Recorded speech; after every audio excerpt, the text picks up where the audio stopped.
Okay, welcome back again. Session 4 of Collective Bargaining Unit 1. So, in session 4, we are going to look at the requirements of successful collective bargaining. Requirements of successful collective bargaining. Requirements of successful collective bargaining. Alright, so requirements of collective bargaining. So, at the end of this session, we should be able to interpret at least 5 conditions necessary for effective collective bargaining.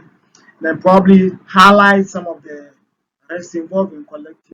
Now, conditions necessary for collective bargaining. One of them has to do with favorable political and social climate. Favorable political and social climate.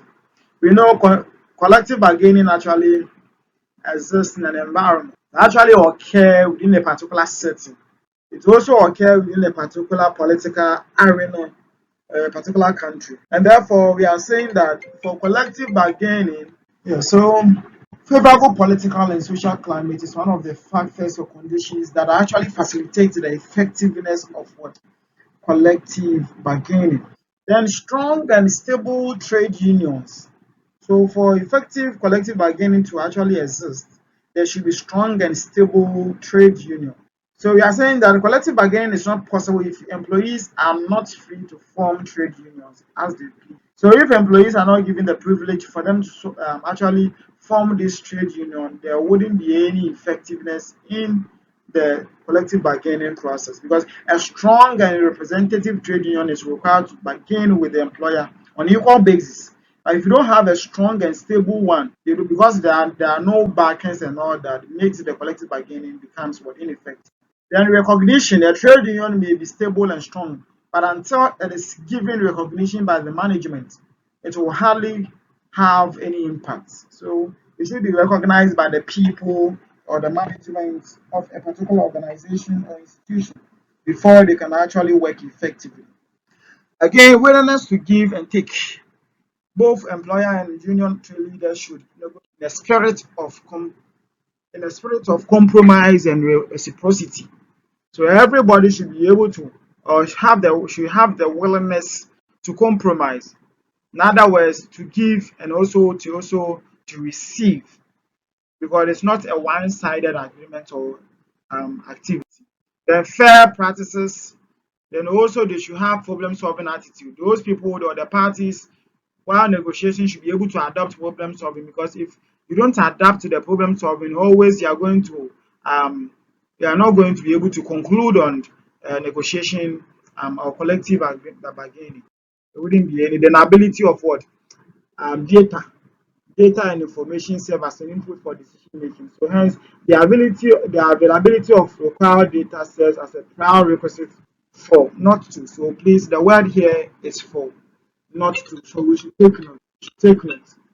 The word here is for, not this is it. So this is supposed to be for, not to. So ability or availability of data. So as I indicated earlier on, this is supposed to be for. The word there is for, not for. You don't have any for there. Okay. Now let's look at the risks of collective bargaining. So we are saying that employers also need to consider the possible risks of entering into collective bargaining. So this risk must include entering into collective bargaining. So we are saying that may encourage employees to make claims for increased terms and what conditions. So yes, because of the that is normally what do you call it? Employees actually want. Every bargaining, their employees want to increase their terms. They want their terms and conditions to be increased in terms of their salary and wages and all that. So this is one of the risks. So at a table of collective bargaining, the likelihood that there will be increase in what terms and condition. Entering into collective bargaining may encourage the creation and popularity of employee representative organization. Yes. Entering into collective bargaining may disrupt working relations. Yes, because there are a lot of times that there are a number of times, or there are amount. I don't know how to. Collective bargaining actually consumes time and may sometimes disrupt working condition or working relation, because probably one party may perceive that the other is actually requesting for more or too much, and therefore because of that the relation that they have may actually be distorted and may lead to industrial dispute which can harm the profitability and reputation of what the company. Sometimes when people are asking more because the company doesn't have enough to give, when people insist and then they take it, it actually affects the operation of the organization. So that is basically collective bargaining, the risk involved, and other issues discussed. Thank you very much. Thank you very much. So to be able to explain two basic conditions necessary for effective bargaining, list and explain the possible risks entering into collective bargaining and what is meant by the phrase continuous dialogue and collective bargaining. Thank you. Thank you. Thank you.